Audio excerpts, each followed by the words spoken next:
that capacity. That's why it's not just from something from 4 to 5 on Saturdays or something, but one actually has to be really available. Not at any time of the day or night, Of course, sometimes we might have to say, oh, sorry, Prabhu, I'm busy now, can we make an appointment or something? But basically, people have to have that feeling that my mentor is available. I'm not disturbing the person, and I'm not a burden, or I cannot come and reveal my mind. There has to be that eagerness, that happiness and joy coming from the mentor of really reaching out. And oh, sure, you've got a question. Yes, I'll be available.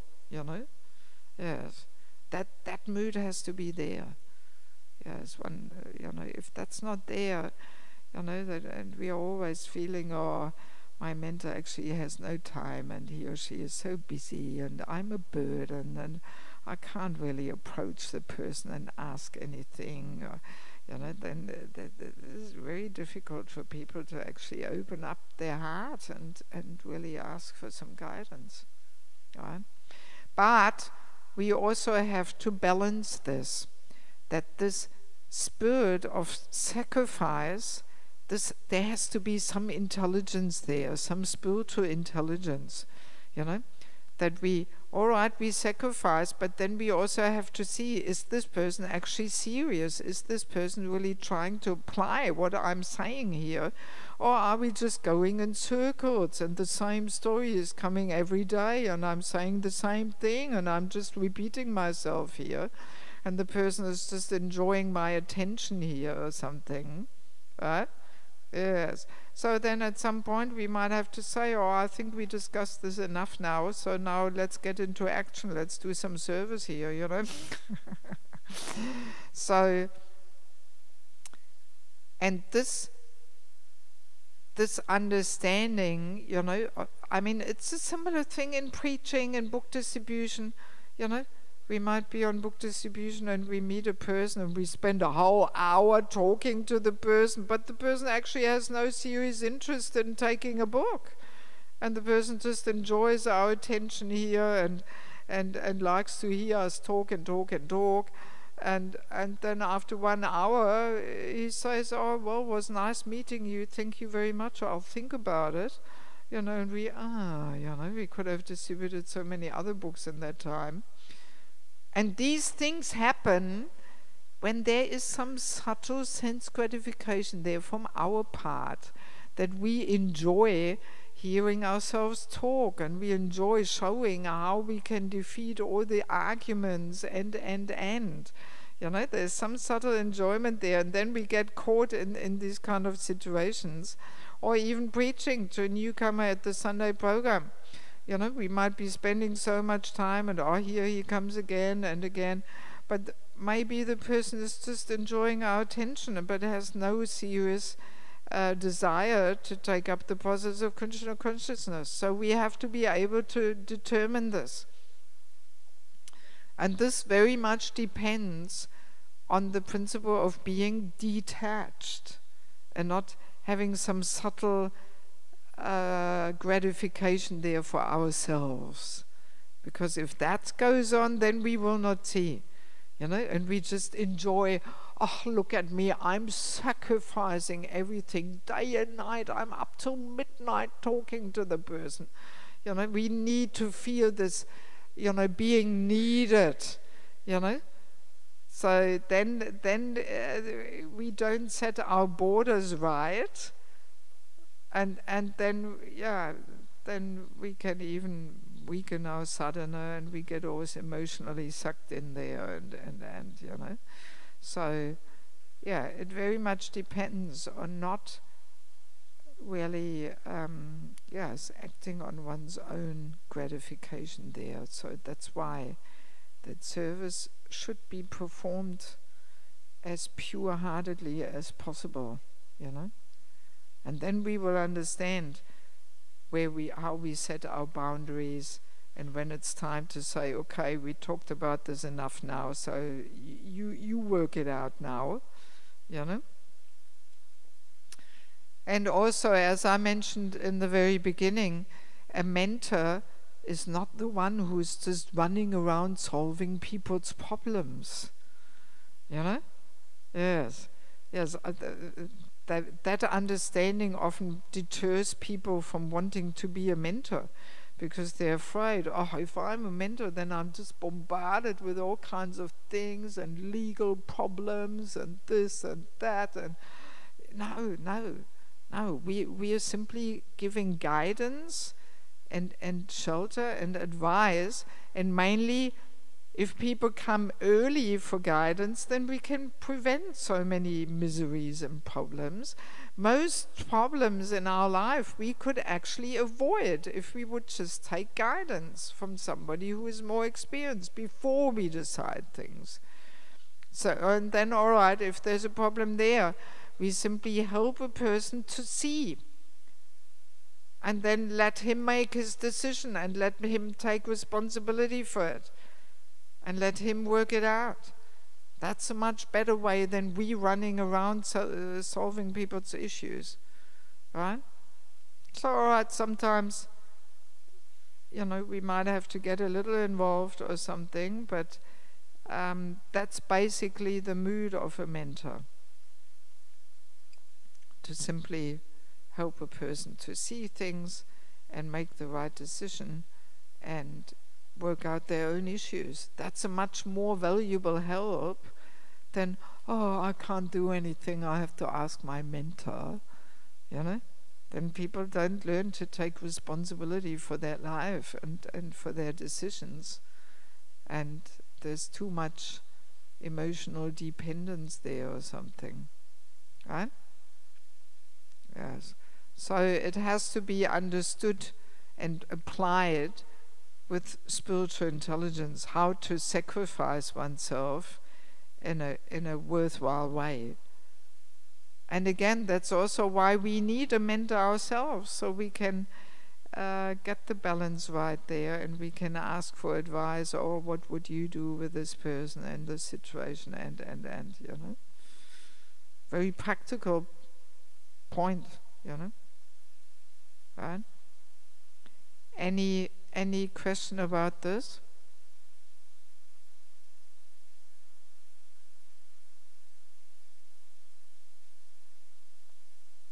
Okay. Next one, should be a good listener, able to listen to people she is trying to serve, and be a good communicator. I mean, usually when we have more time, I even ask people to put on a little role play to demonstrate what is a bad listener, what is a good listener. You know? Even such tools we are often lacking. So what's the effect if we are not a good listener? We are trying to be a mentor, but we are not a good listener. Huh? What's the effect?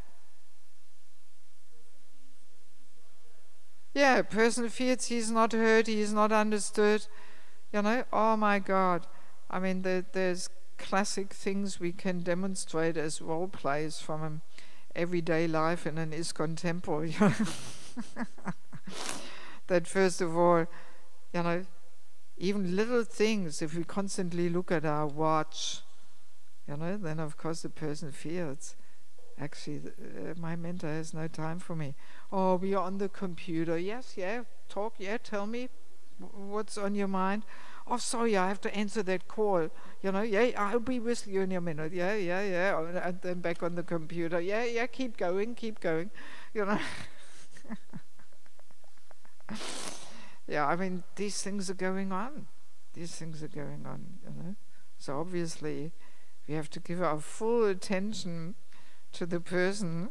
We have to make an appointment, and then we switch off the phone, we switch off the computer, we give the full attention, we make the person understand you can have the time you need. And all right, today you've got 1 hour, and if that's not enough, then we can continue another time, you know. So that has to be there, not just standing in the doorstep there, yeah, tell me quickly, and no. I mean, I usually when I meet people, I schedule an hour, and I never meet in a public place with a person. I meet in a room, which is, creates a confidential and a trusting and a personal atmosphere. And there has to be eye contact and and really hearing, and asking different questions just to get an idea about the whole situation and yes. Yeah, so, or sometimes, people come and want to share something, and then immediately we give the advice, yes, Prabhu, just chant Hare Krishna, it will solve everything. That's the solution to all things. And of course it is ultimately, but people feel very discouraged if that's the answer we give, And, oh yeah, you haven't been to Mangaladi, no wonder you've got a problem, And yes, I mean, there is courses about this, and no harm to get a few material tools, how to actually be a mentor, and a good communicator. Clear communication also is so important. If people have some back way of communicating and unclear, and this only leads to more complication and confusion. So we have to be able to clearly, communicate and yeah. So pretty important one. Another thing which falls into this category, which I didn't write there, but it's a really important thing, that we should never pass judgments on a person or on a situation without hearing all people involved. This is a really important one, especially towards younger devotees. Like, we hear something from another authority, and we don't take the time and trouble to hear the person involved, to hear his side of the story, and we immediately pass judgments and give correction without hearing the other person's side. This is a real no-no. This is so discouraging to a young devotee if seniors do this, just passing judgments on the person or on the situation. It takes time, but, well, that's what it means to get a clear picture of the whole situation, because everybody experiences the same situation completely differently. Sometimes we can be amazed what different story we hear from the other person. Even in regards to marriage problems, to get a clear picture, we have to listen to both sides, not just one. But how often do we do this? One lady comes to another lady and tells her marriage problems, and then we just pass judgments. Oh, yeah, it's all his fault. And. Well, why not hear his side to the whole story? We might get a whole different picture by hearing his side also. And vice versa. So there's always two to the tango. We can't judge a situation by just hearing one side. This is a really important thing which we often neglect, and we're jumping to all kinds of conclusions and passing judgments and yes, it doesn't build trust, if we are not a good hearer and listener and communicator, this really damages trust. Yes.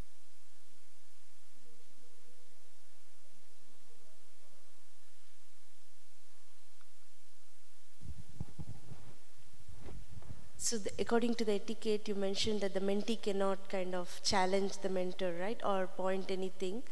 But can it be done in a clarifying way, like expressing our feelings? Like, for example, I feel like I was not even asked my opinion or my side of things, and I feel like I was judged. Can we say from our point of view how we feel, rather than saying, you did this to me? You see what I'm saying? Like, Instead of So hiding it. if we are as a mentee, Yes. we are in the situation where we are not properly heard, whether we can voice that. In a very clarifying way, or rather humble way, not like a challenging way. Yeah. Is it?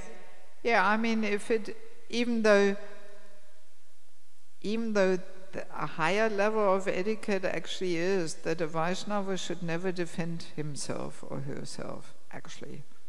Other people should defend, but we should not defend ourselves. We should defend others, but not ourselves, because very easily we are just defending our false ego there, right? That's actually the etiquette. That if we are, in one sense, if we are somehow wrongly treated, we should see it as Krishna's arrangement to give up our false ego, actually. And even if the situation is wrong and this and that, we should just say, okay, thank you, Krishna, it doesn't really matter at the moment of death, who cares whether I was right or wrong or whatever, so it's all an opportunity for me to let go of my false ego of wanting to be right and wanting to be, in the clean position there or something, and all right, let it be. This time I was wrong, but so many other times, this time I was right, but so many other times I was wrong, and so let me just let it go by. That is, in one sense, a more ideal Vaishnav behavior. But although, if there's some situations and, if we can bring it in a very humble way just to clarify things, or something. But ideally, others should pick up on this, That would be better, that we ourselves don't have to defend and, but this and that, and but other people will say, oh, hang on, has anybody actually looked into her story there or something? That would be much better. But if that's not going on, and if we can't just use it as an opportunity to practice tolerance and let it go by, if we are deeply upset about it, and then obviously it is better to try and voice that in a humble way and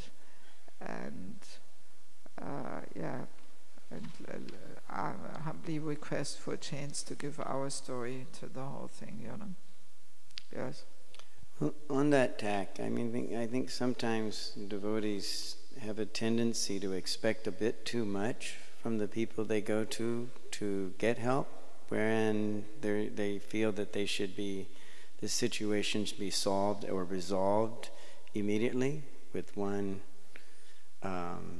mention of it, and etc. I know with problem solving, problems sometimes take a lot of sides and time to just rectify itself. It could be fault everywhere around, but everybody has to go on beyond it, and that takes time for everybody to get. So we shouldn't expect immediate results necessarily if we have problems. Yes, that's true too, and we should understand that ultimately, whatever situation we are in, it is always a purifying situation for everybody involved, even for those who are in the right.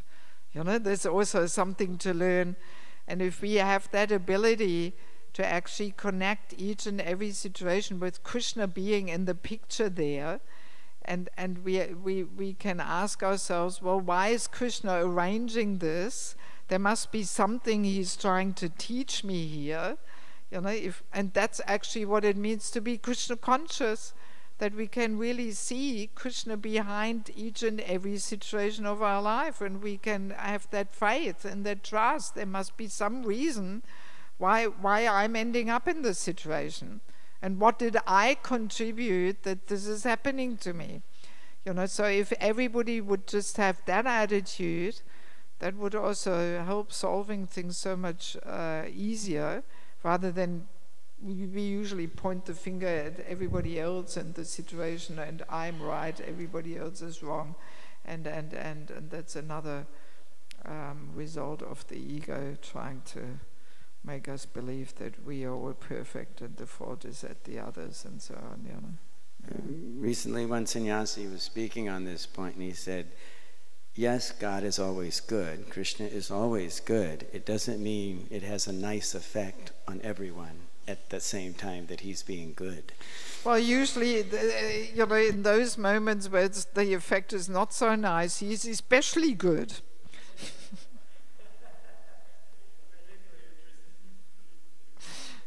Yeah, that's really Krishna's mercy, you know. That's when we get some purification here. But, you know, we tend to think, oh, Krishna's mercy is if it all goes according to my plans for sense gratification or something, and if my attachments are nicely supported, then it's all Krishna's mercy. But if, you know, something painful happens, oh, it's not Krishna's mercy, but usually that's exactly when it is Krishna's mercy, you know. I think on this topic, Sachinandan Swami has given the 3 steps of meditation called Samantha meditation. If you glance that, very deep and very profound, that we should never blame somebody. Krishna has a plan. Okay, good.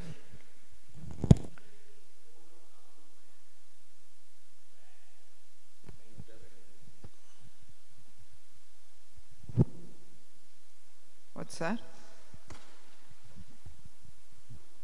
He's asking if is there a role of ombudsman if there is a clash, ombudsman conflict resolution.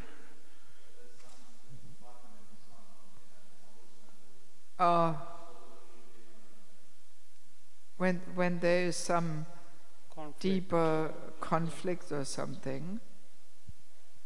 So, and what about that?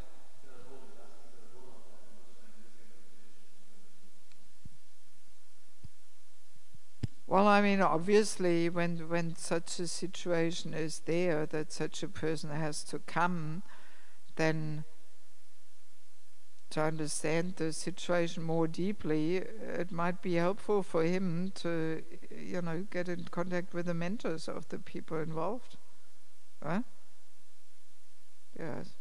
Because, I mean, the mentors are that, you know, confidential, trusting, well-wishing friend who knows the person. I mean, like even in regards to recommendation for initiation, the mentors are usually the ones who have the main weight in saying yes or no, the person should be initiated or not. It's the mentor. The mentor knows or should know the person most deeply, right? It's more than a management board or something. So usually the mentors are given the main weight. Yeah, I mean the mentors are, you know, important in all kinds of situations there. You know. Yes. We have a couple more pretty important ones. The next one should be stably situated within her own ashram. Why are you laughing? Yes. Huh? Well, that's good. Hopefully you're stably situated in your ashram, not just formally or something. Yeah, no, I mean, that's a pretty important thing. Let me ask you, why is it important? Let's say, I mean, maybe here in this community there's not so many bachelors and unmarried ladies or something, but in many communities there are a lot of devotees, and there might be even senior, but they're actually not situated in any of the ashrams. They're not brahmachari or brahmacharini, or they're not in the renounced phase of life. They're not married. They're somewhere in between there. So why is this not such a good position for being a mentor. If one is, let's say, if one is not at all situated in any of the ashrams, let's skip for the time being the stably. But why is it so important that one is situated at all in one of the ashrams? What can happen if one is not situated in one of the ashrams and one tries to be a mentor? Not complete. What else? He or she doesn't have any particular guidelines as to what to be expected from their activities and how they're situated. Yes, also he true. Doesn't fit. Yes. Yeah, because each ashram gives certain duties, right? So, but what else? What else? Something really practical when you actually try and be a mentor, but you're not in one of the ashrams. What does it mean if we are not in one of the ashrams? You're not following? You're not following. Oh, some people would not want to hear that one. Okay, yes. You're confused, maybe yes, maybe not. Of the particular ashram. Yes, you don't know the practical aspect. Well, it's more subtle. If one is not properly situated in one of the ashrams, then there usually are some unfulfilled needs. Right? So if a man is single, and he's not married, but he's also not in the renounced phase of life, well, if all his unfulfilled needs would be met, then he would be in the renounced phase of life, for example. Then he would be a brahmachari, but somehow he doesn't fit in there because of some needs, right? But if he's not married, then they're not fulfilled. Same for a lady. If she's unmarried, but she's not in the renounced phase of life, but she's also not married, then usually there is some unfulfilled need there, some emotional need usually. And these unfulfilled needs, they very easily enter this mentor-mentee relationship. And then the mentee becomes a source of fulfilling our own emotional or unfulfilled needs. Right? Yeah, makes sense?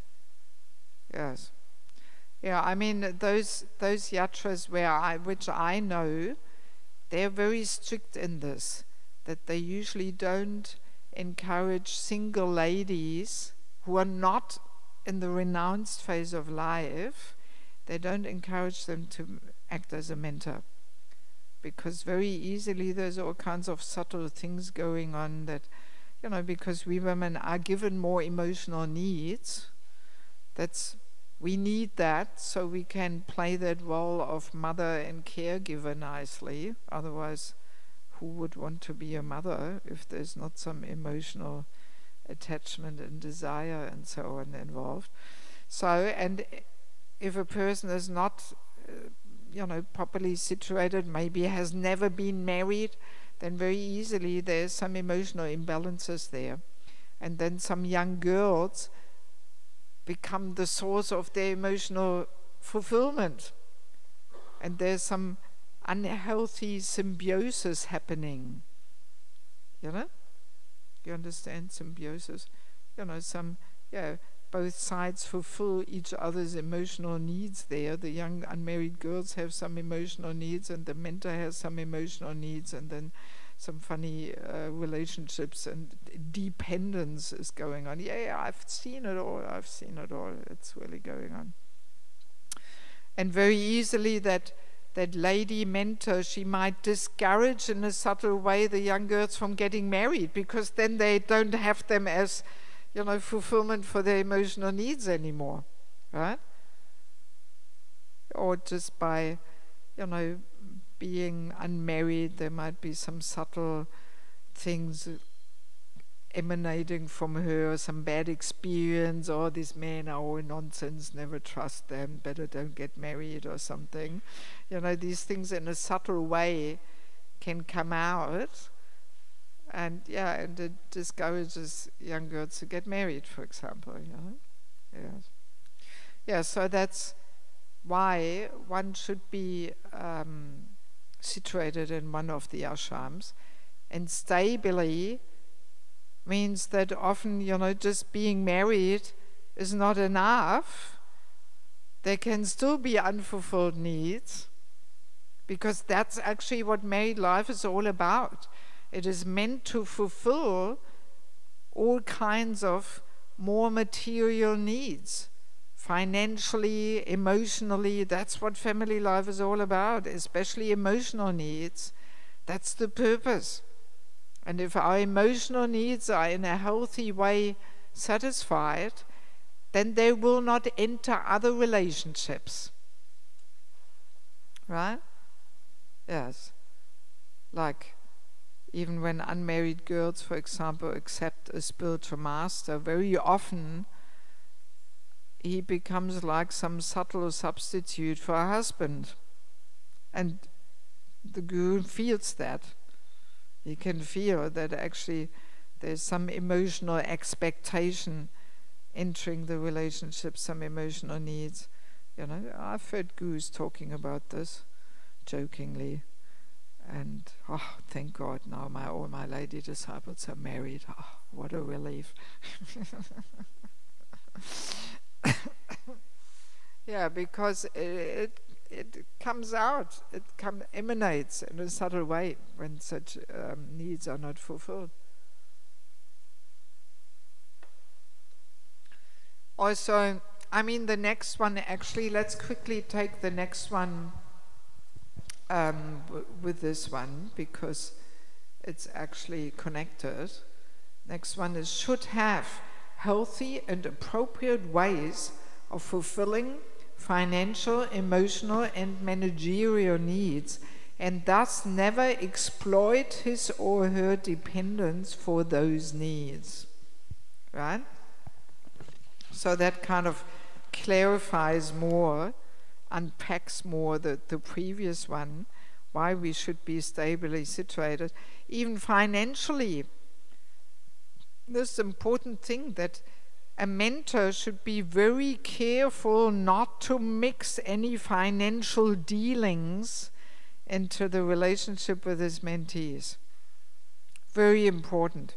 There should not be any financial dependence.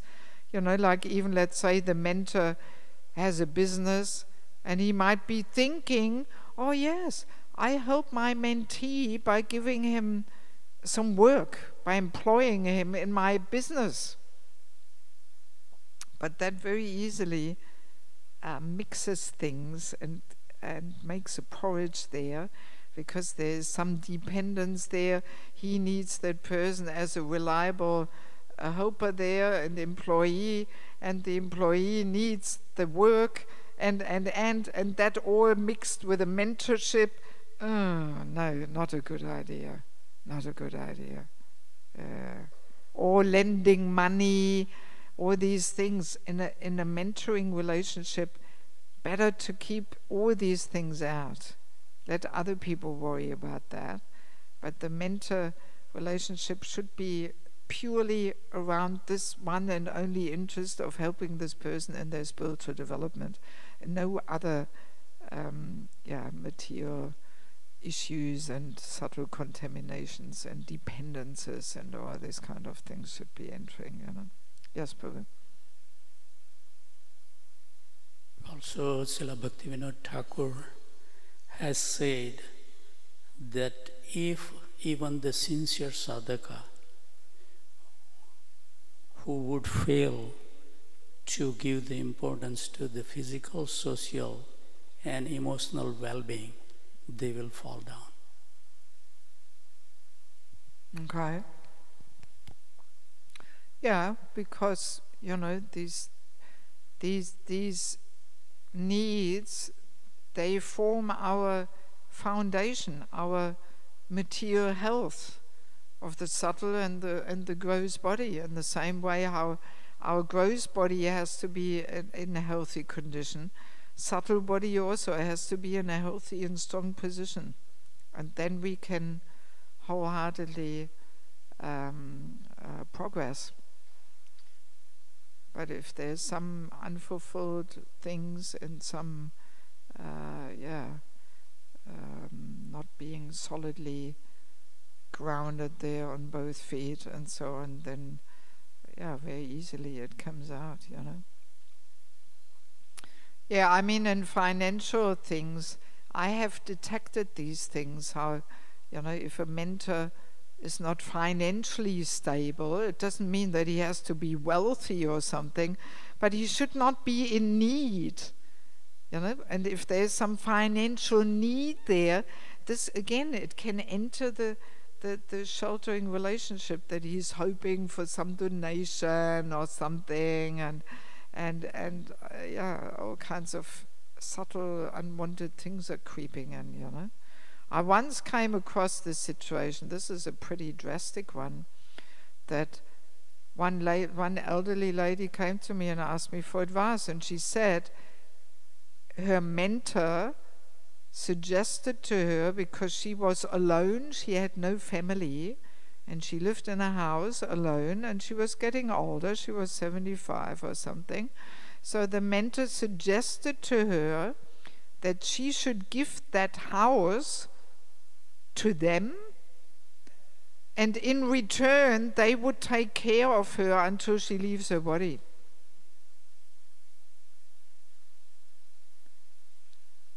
Yeah, these things can go on. And it might have started all in a well-wishing way, thinking, my mentee, the poor lady, she's all alone, who will take care of her? She lived a little further away there in some village, so it might have all started in a well-wishing way, that yes, we will take care of her, so why don't you give us the house, But my God, she was completely disturbed. She didn't know what to think and what to make out of this whole story, So such kind of things. And I know the mentors, and there is some unfulfilled financial need there, So these are just examples. What can happen if this point is not met?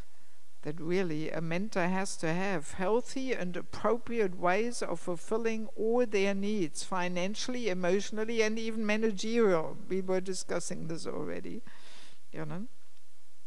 that ideally a mentor, it's not that he cannot be a manager, but he should not have that as his first priority, to use his mentees to fulfill his managerial needs. That shouldn't be there, right? Yes. Then a question on that, because that brought up an interesting click in my head, which is a strange place to be.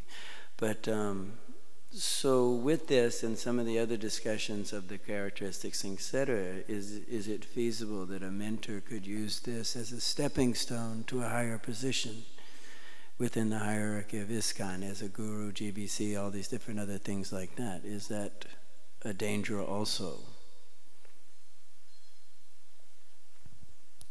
Yeah, I mean, anything can be used in some material way or something, so that's why there has to be that point of selflessness there, that there's not some material motive there, but that the person is genuinely interested in sacrificing himself for the well-being of other devotees.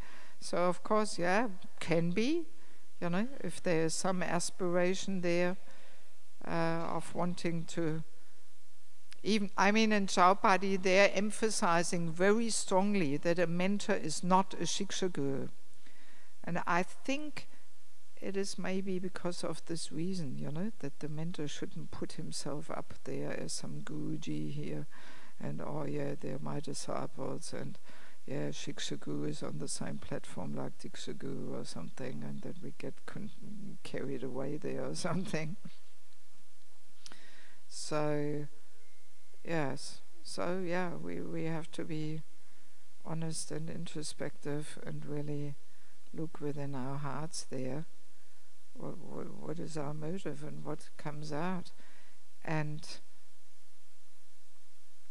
I mean, let me maybe mention this now, that these things can come to the surface, they can be exposed, because the way we start a mentoring system, at least in Ukraine or in Chapadi, there's also started like this. The way to start it is that we identify possible caregivers in a community, because we have the list, and we can see who could possibly, even if that person is not right there yet in all regards, but we can see who possibly could qualify themselves to fall into this category. And then the way we start is that all these possible caregivers, they meet regularly, once a week in a program. And they build their relationships first. Because as we were saying, the equal association is so important. And it is important in any kind of caregiving system, actually.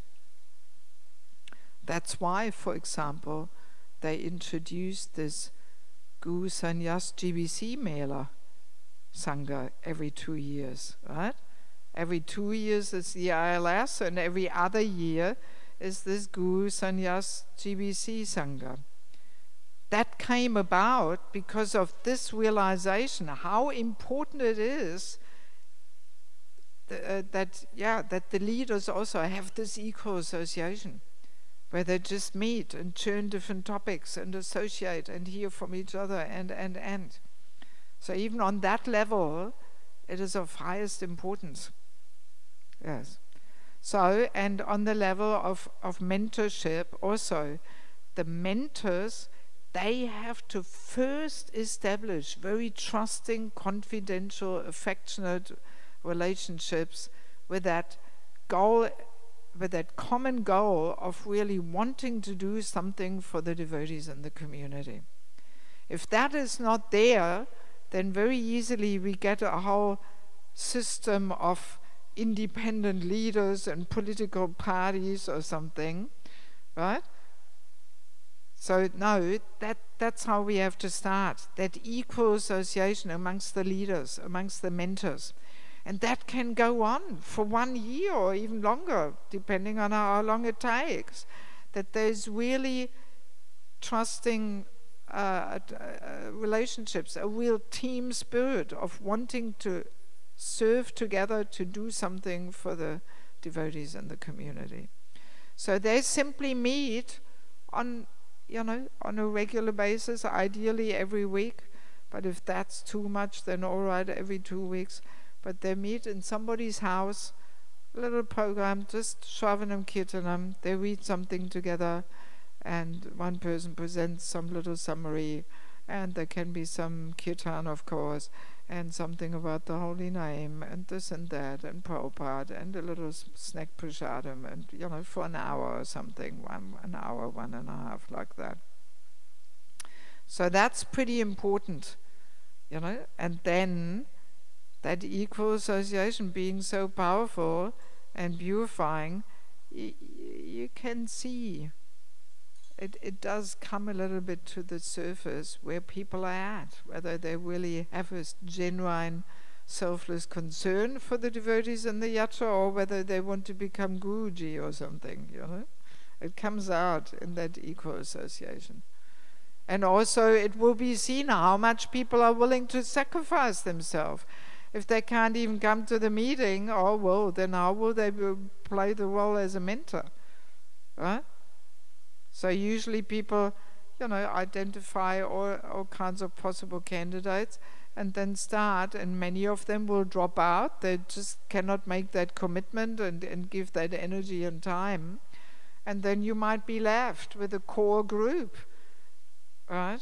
Who really takes this seriously, who understands how important this is.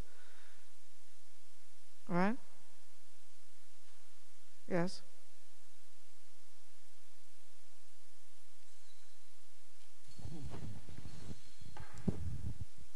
it appears that to create such a system, at least in the initial stages, requires so much time, energy, organization from everybody that we have to actually for some time keep away all other initiatives until this becomes so wonderful that we get 100% out of the devotees, that eventually we can achieve all those things too.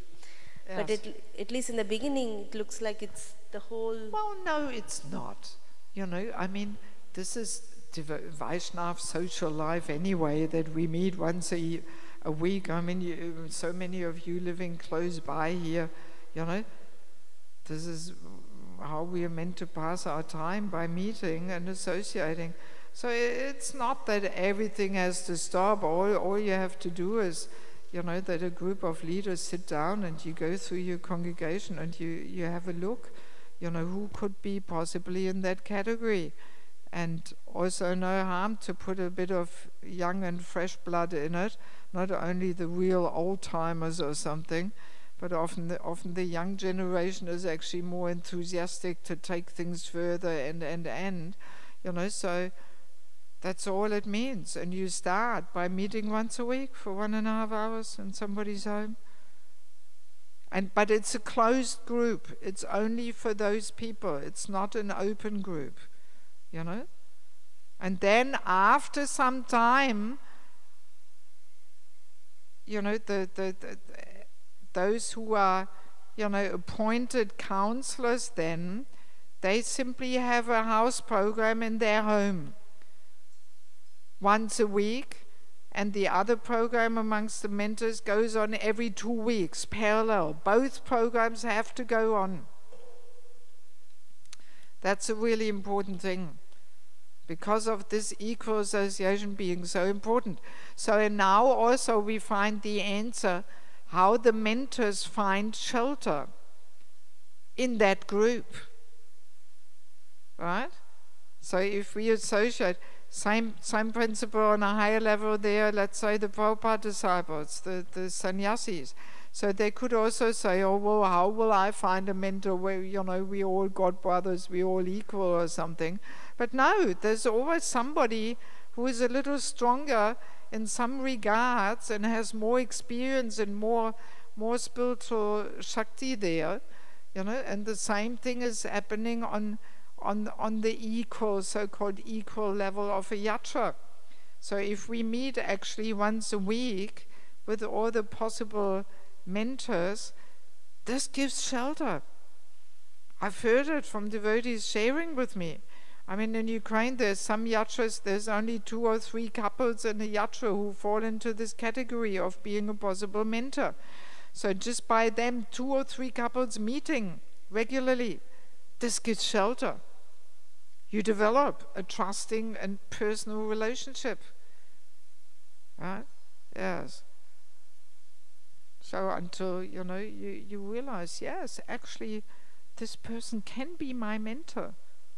Before we might have never even thought of this, but then we discover, and because we build deeper relationships on inquiring from each other, on hearing from each other, we build deeper relationships, and we realize, actually, yes, I can find some shelter there.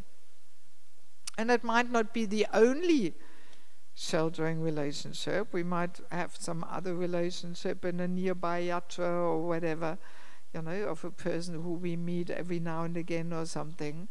But that meeting of, of the mentors, that is the beginning to the sheltering relationships for the mentors. Yes. And then very naturally, as a rule, one couple or one person emanates in that circle who is most fired up about the whole thing. Right? He becomes the Maha mentor.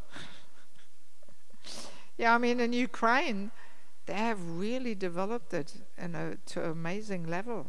Yes. There's one Grihastha couple, that's their main and foremost service. They travel all around Ukraine and visit all the different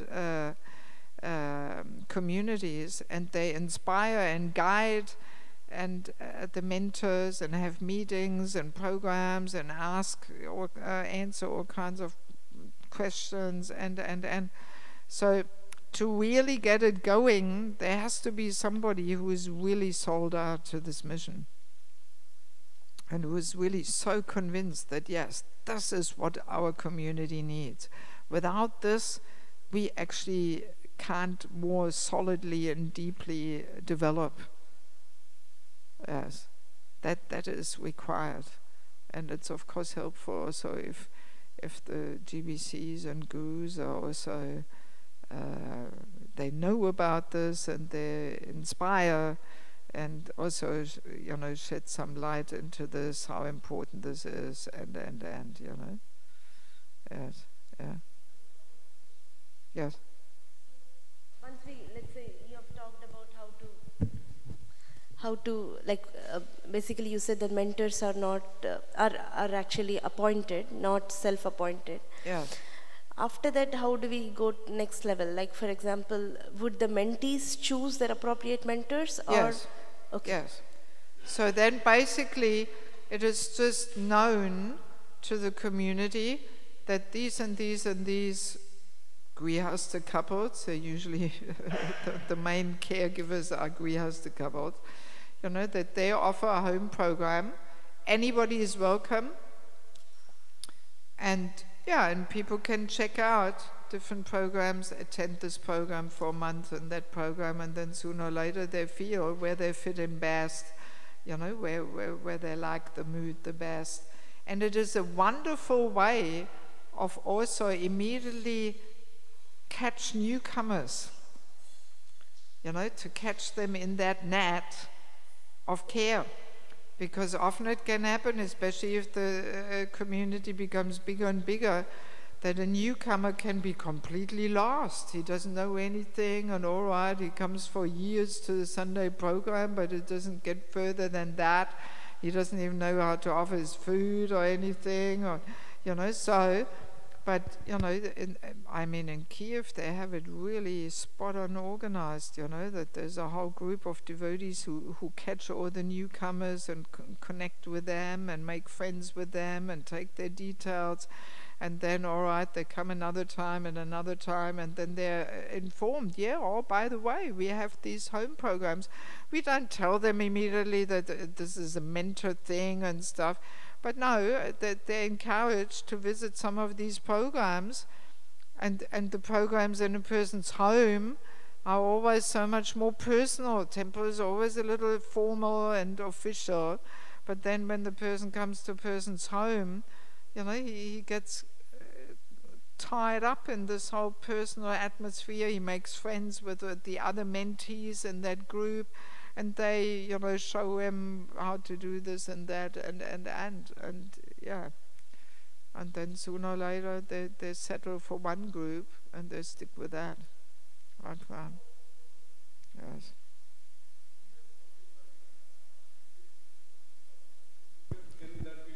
Yes, I was waiting for that question. Yeah. So it sounds a little bit like Bhakti Vriksha. Yes. Can they be combined? Yes, it sounds a little bit, and there's definitely some similarities, but then there's also some definite differences. One difference is the way I know Bhakti Vriksha, maybe you have it differently or something, but the way I know Bhakti Vriksha, it is more directed towards spreading. That there is also a little bit that goal and hope and ambition there of parting the groups, and yes, new Bhakti Vriksha leader and new leader, and here's a new group, and I think it's 1.5 years they go through the whole course there, and then one can be a Bhakti Vriksha leader. And it's mainly for new people. Like in most temples, the senior devotees, the temple president, he's not in a Bhakti Vriksha group or something. The temple devotees, the brahmacharis, they're not in a Bhakti Vriksha group. It is mainly an outreach system, and people can very quickly become leaders. But in this one, people have to come up with much more maturity, actually. And it is an ongoing thing. It is not just 1.5 years and then we split the group or something, but it's ongoingly. And everybody should have a mentor. Everybody. Even the Bhakti Vriksha leader, or the leader, he should also have a mentor. All the senior devotees are part of that program. So that's how I have observed the differences, that the Bhakti Vriksha is more directed towards outreach and spreading and facilitating newcomers to a certain level. And one can become rather quickly a leader. Whereas here, one has to be much more experienced, and it's an ongoing thing. It's almost a lifelong thing, Of course, one can also, naturally, one can change mentors also. If one feels, now I'm more nourished by a different personality or something, or we might be moving to another place or whatever. But there is a T for bond there, which really accompanies us, throughout most of our life, really, like that. So these are the differences in short. So how you, implement this, how many Bhakti Vriksha groups do you have? Huh? 11. Anyway, you have to think about this. how you want to, if at all you want to implement this, how to merge the two, or how to have both parallel, or whatever. Yes. Anything else? All right, well, it's a few minutes before 10. We still got a few little points there left on our 4th lesson, and we definitely have not talked about the etiquette. So I think 3 o'clock we are meant to continue, and we'll just continue on that by finishing the last few points, by adding something about the etiquette. And we still got a 5th handout, but actually the 5th handout is usually, I put some additional things which can be discussed in this regard, but it is actually more meant, the 5th session is more meant to discuss all kinds of practical things, how to actually go about it, and what to do in this situation and that situation, and So let's see how we go. If we have time, we can discuss some points of the 5th session, or we can just discuss further aspects of the practicality of it and so on. So you please think of any more points, because this afternoon, 3 to 5, that's kind of the last rounding off session. And then at 6 o'clock we have the Sunday program, right? When do you start here with Sunday feast, Kirtan or bhajans or so? 5:30. All right, so then that fits quite nicely, so we can stay here in the temple room. I thought maybe they already start before 5 with Kirtan or something, then we might have to go somewhere else or something. So that fits quite nicely. I mean, if there is some interest, I am still here Monday, Tuesday. I'm leaving Wednesday early morning. So if there is anything, even if people want to ask anything privately, which they don't want to bring up here, any kinds of things, even not connected with this, I'm also more than happy to make myself available for that. Or if there's some devotees who want to discuss more privately, in some places, some of the leading personalities, they get all fired up and they want to ask more in a smaller circle, how to go about it and this and that. So I'm simply available, but if there's no need, then it's also fine. I mean, it's not that you have to meet another time or something. I simply wanted to offer it that I'm still here Monday, Tuesday, and if there's anything else to be discussed, I'm more than happy to serve you in whatever way I can.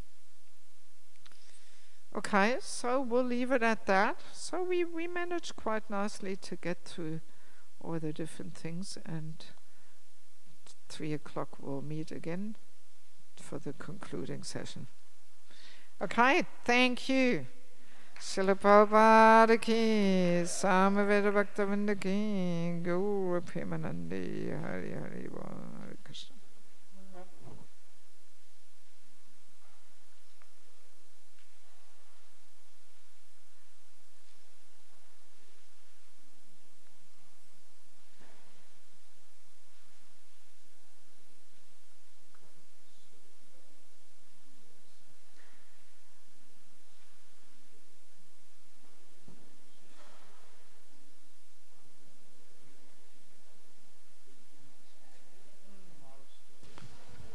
Hare Krishna everyone, we have got 3 books left, so if anybody would like to take. Thank you.